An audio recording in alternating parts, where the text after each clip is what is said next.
Series, it's cybersecurity headlines.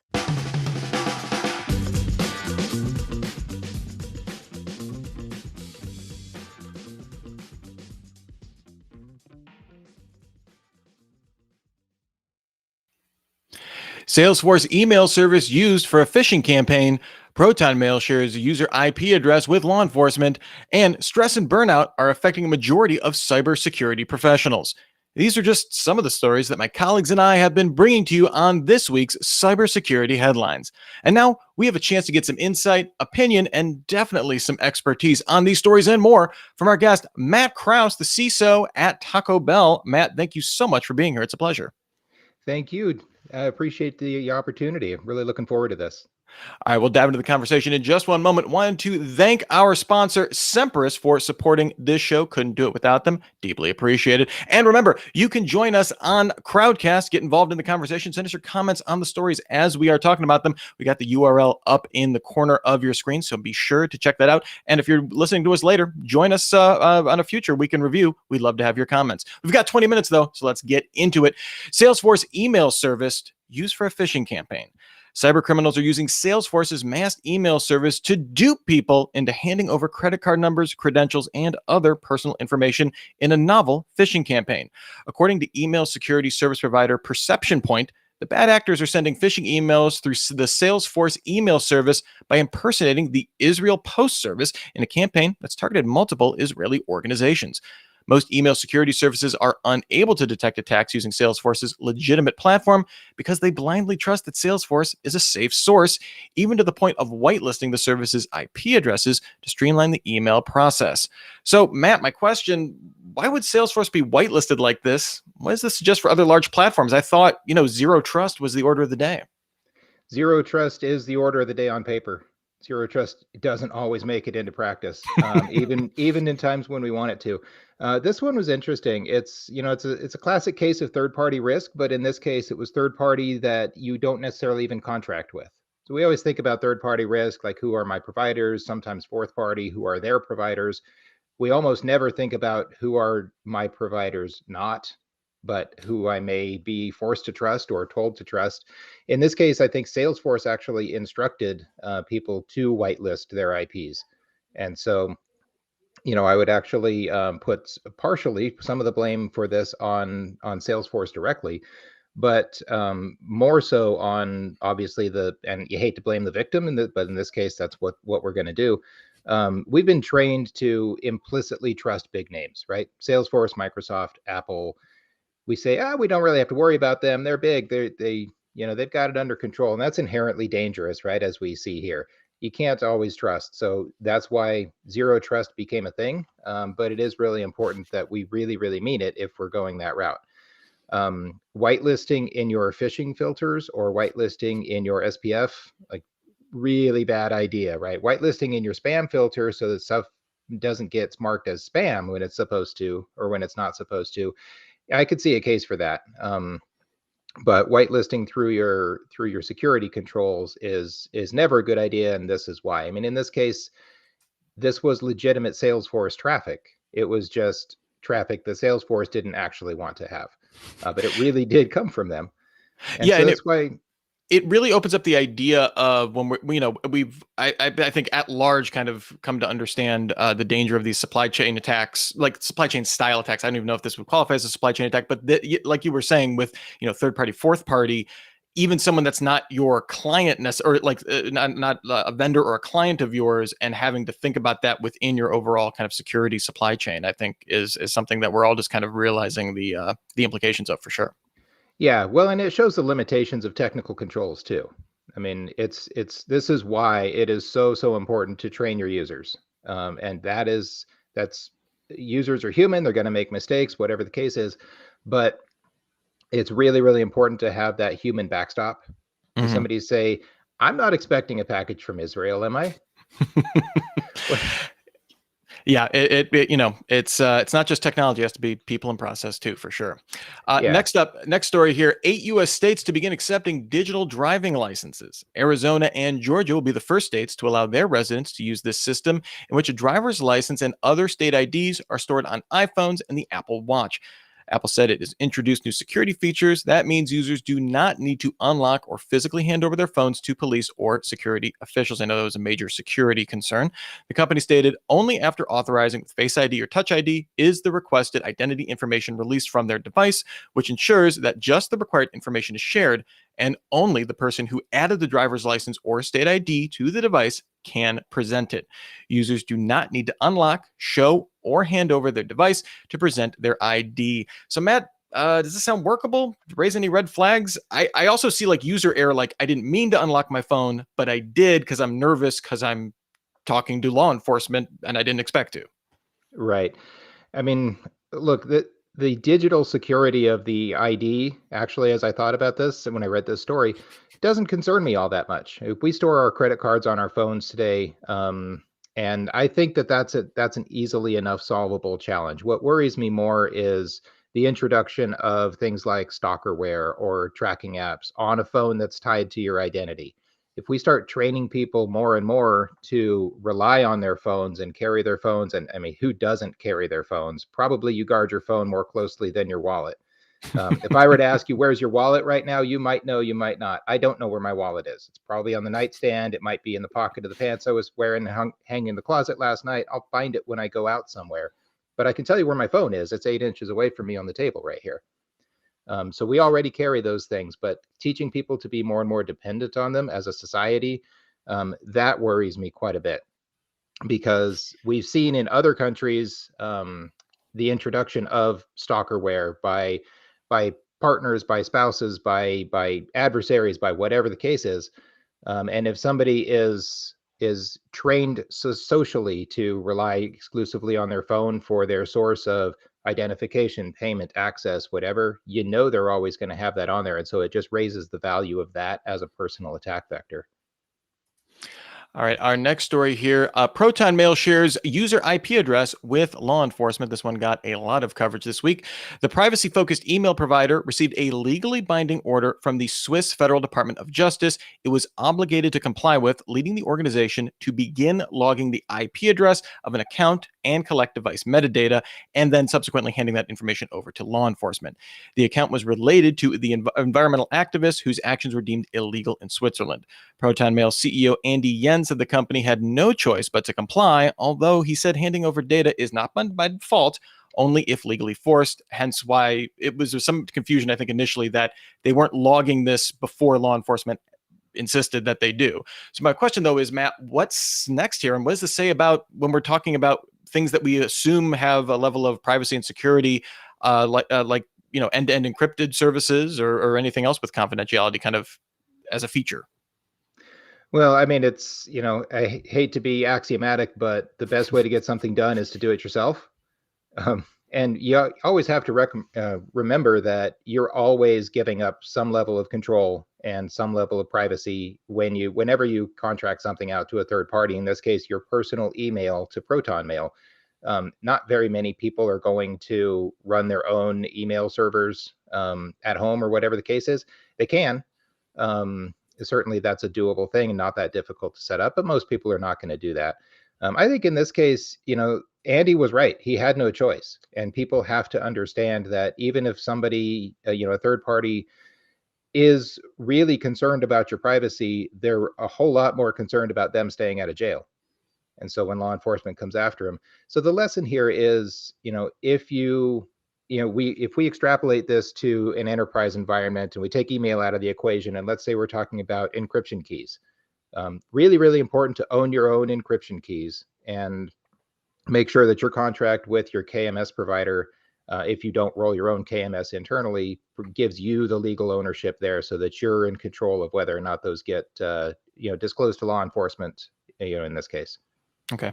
And wanted to thank Aaron on Crowdcast. He sent an interesting comment to us about our Salesforce email phishing story, saying the importance of training and holding people accountable. Definitely echoing, Matt, what you were saying here. Again, I think it's part of a broader ecosystem of how to address this security concern for sure. But thanks for sending that in, Aaron. Keep on sending them over at the Crowdcast link that we have up there. Our next story, IoT attacks double in 6 months. Kaspersky has detected 1.5 billion IoT attacks in the last 6 months, up from 639 million in the previous period. Part of this rise comes from the increased number of IoT devices available, just in general, from smartwatches to smart home accessories, just growing year on year. The major security concern, though, is that the threat actors could target corporate resources through people working from home, where network security is generally, I would say, as a rule, more lax. So, Matt, work from home security issues seem to be this Gordian knot that we have no idea how to untie or cleave or whatever, ancient metaphor we want to use here. Your thoughts on, how to approach this, given this, how these attacks are rising? I'm shocked. I mean, you mean cheaply made consumer goods don't come with military grade security? I would have never guessed. Um, Honestly, if I had a nickel for every baby monitor or doorbell that's attacked my environment, I probably would be off on a private island someplace. I mean, it's everywhere. And especially with the rise of everybody being at home, I just noticed around my neighborhood walking the dogs in the evening, an explosion of Ring doorbells in the early days of the pandemic. Maybe it's because everybody's home. Maybe it's because they were worried. Maybe it's because they were bored and they can't spend money on anything else. So why not go connect my doorbell to the internet for fun? But when you couple that with everybody's also connecting my corporate assets, my corporate endpoints to the same network that Ring doorbell is connected to, that becomes really concerning. So there's a lot of training that we've put out about how to segment your internal network, things like that. Some of it gets followed. Most of it probably, just be totally transparent here in the open, most of it doesn't get followed.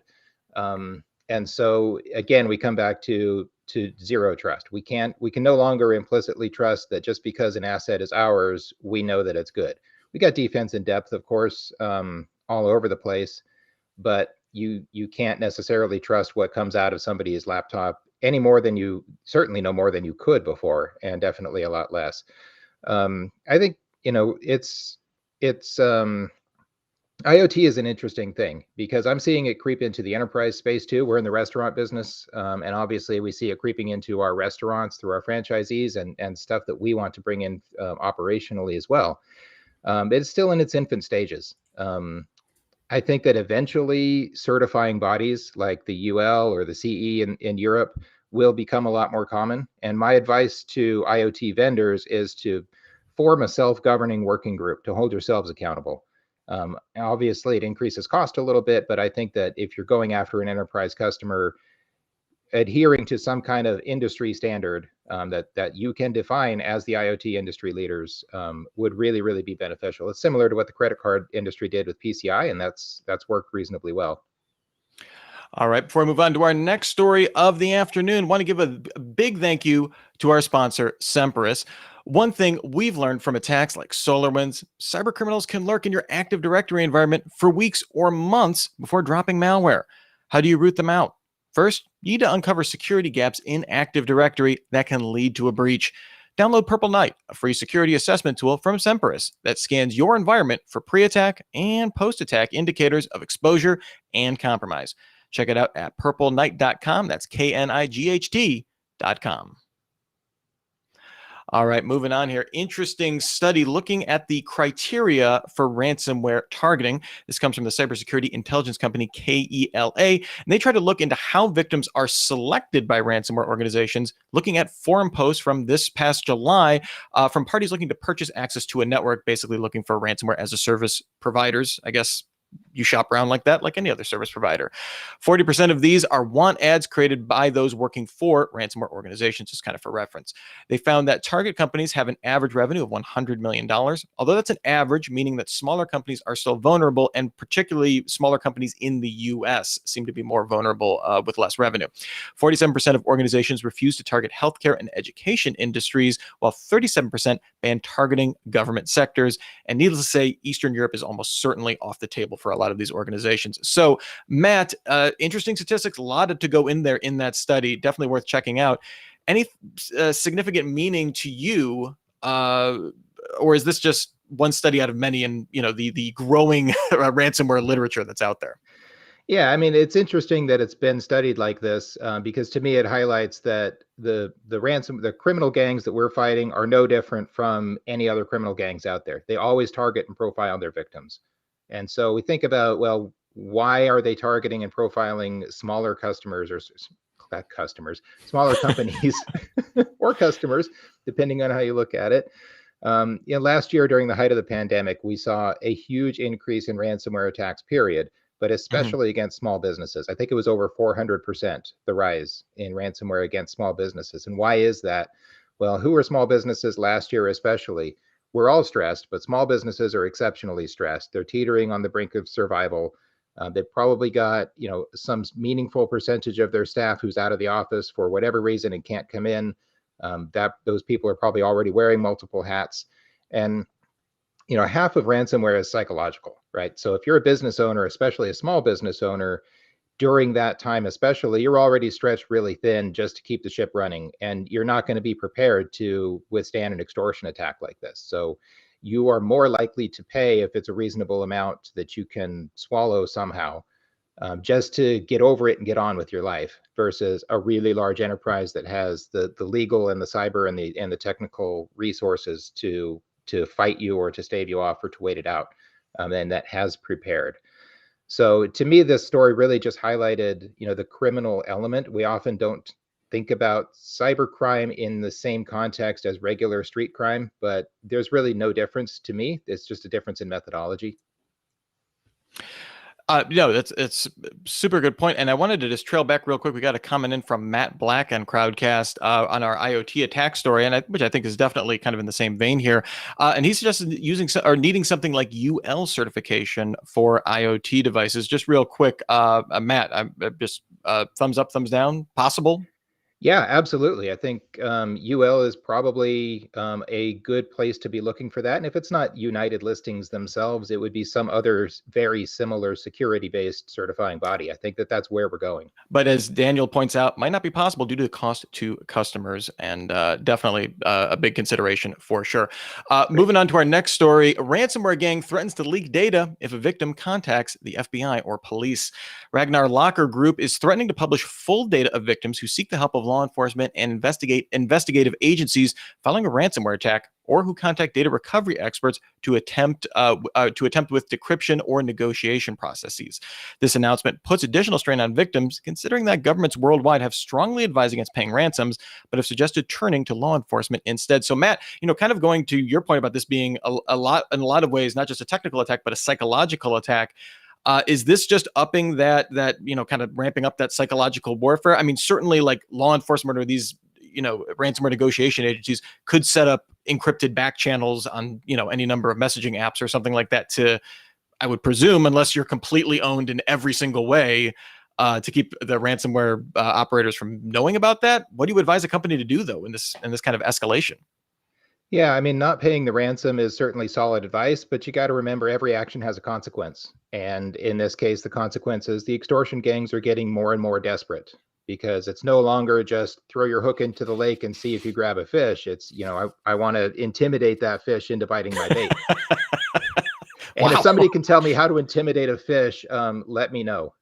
But unfortunately, this is also not a rare criminal tactic, right? I mean, threatening to punish the victim more if they tell anybody, that's an age-old tactic that's, it's getting used in about half of all ransomware cases today, based on, what I've seen recently just in industry and talking to people.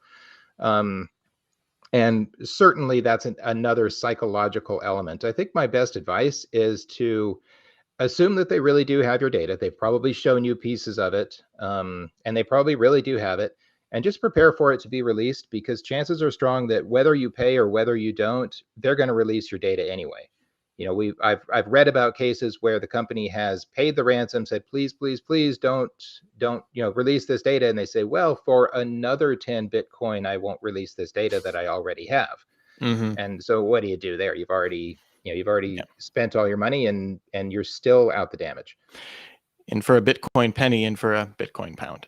Yes. Our final story of the day, stress and burnout are affecting a majority of cybersecurity professionals. This comes from a 2020-2021 State of Profession report, which found that 51% of cybersecurity professionals are kept up at night by job stress and work challenges. More than 2/3 believe that risks to their organization's data have increased due to staff working from home. Again, touching on something else we talked about today. These stats are concerning because people are more vulnerable to being duped by cyber criminals while feeling stressed or burnt out, tapping into our the whole psychology element of all of these ransomware attacks, while also reducing opportunities for audits and education, kind of like this hopelessness kind of mindset. So Matt, I mean, I guess is this we've seen a couple different studies looking at security kind of being this hopeless game of cat and mouse, or being kept up at night, the kind of psychological impacts of this kind of ramped up security landscape that we're seeing. Given this hybrid and work from home, what can we do given the state of things right now? Yeah, I mean, burnout has always been real, especially in the security world. It's something that we've talked about for many, many years. It's definitely ramped up since the pandemic hit and since the work from home. And I think that a big part of that is that work-life balance has, it hasn't always worked out the way that we've wanted it to. We'll put it that way. After working from home, we no longer have that separation. And a lot of security professionals, the reason that we're in this role is that we feel duty bound to do the right thing. We have this really strong internal sense of duty, and that makes us really, really good when times are challenging. It also has a downside though, and that is that we feel like we have to always be on. And you know what, when the computer's just in the other room and I can walk straight upstairs and bang out a report or something after dinner instead of spending time relaxing, that's tough. Everybody, though, has a duty to themselves and their families to manage that stress and burnout. But what we have to keep in mind is that, if we rewound the clock a year and we looked at, September of 2020, we're 6 months into the pandemic. We're all thinking, yeah, we're going to get out of this. I can't wait to get back in the office and see everybody again. And this is just temporary. Guys, it's not temporary. I'm sorry. It's, the old days are not returning. Some people will probably be able to go back into the offices. Some of you already are on a hybrid basis, but you're never going to have 100% of your team there. We have to figure out a way to manage the new normal. So self-care is, something a lot of people used to just not think about. Now we have to really be conscious about, take a break, walk the dogs in the middle of the day, whatever the case is. And as I was reading this, I thought about the Gartner hype cycle, right? through the pandemic, and it really did apply. We had the peak of enlightenment at first, and everybody's at home and it's wonderful, and we're learning how to bake bread, and we're taking up hobbies and whatever, and we think this is so cool, I can go to work in my pajamas. And then we quickly dropped off into the trough of disillusionment. I'm tired of going to work in my pajamas. I've eaten all the home baked bread that I can. I just want to see my friends again. And that's probably happened multiple times for people. You get those false starts and then you fall back in. And that has a really, really deleterious psychological effect that makes the internal stress a whole lot worse and drives people out of the industry, which I hate to see. But that makes those of us that remain, the work has to get done. So we're even more stressed out because we don't have the people. We see people leaving. We wonder why we're staying. It can be really, really tough. But I hate to be all doom and gloom. The good news is we're also highly adaptable people. And so if we frame it properly and just recognize that, yeah, we're in a different world now. We've been in different worlds before. We're not the first generation or the last to go through something like this. And this isn't the first time that we've had a big change in our lives, whatever it is. So we just have to figure out how to manage it better. Well, one thing we don't need to figure out how to manage better is talking to you, Matt Krause, CISO at Taco Bell. Thank you so much for really putting a wonderful kind of cycle of hope there. I mean, we survived the business getting internet, like networking companies. We survived that. We'll figure it out, right? Yeah. We also want to thank our sponsor, Sempris, for their support of the show. Could not do the show without them. Always deeply appreciated. Matt, real quick, where can people find you if they're so inclined to check out more of your great stuff? Yeah, LinkedIn is the very best place. Find me on LinkedIn, Matt Krause. Excellent. And send me a connection. All right, check them out there. And remember, you can also check out cybersecurity headlines every day, about 6 minutes to get you caught up on all the cybersecurity news. Come on back next week for our Friday video chat, Hacking Active Directory, an hour of critical thinking on securing the keys to the kingdom, starting at 10 a.m. Pacific, 1 p.m. Eastern, followed by speed dating. And then we'll be back with another edition of the Week in Review on Friday, 12:30 p.m. Pacific, 3:30 Eastern. That's how I'm going to refer to it. Also, please join us on Monday, September 13th, 2021, for our special edition of the CISO Series video chat, which will be on the eve of the Insider Risk Summit. We are appropriately titling it Hacking the Insider Risk Summit. That's called Synergy, an hour of critical thinking about creating a security-aware culture. You can check out the details, CISOseries.com. Until then, I'm Rich Straffolino, and have a super sparkly day. Cybersecurity headlines are available every weekday. Head to CISOseries.com for the full stories behind the headlines.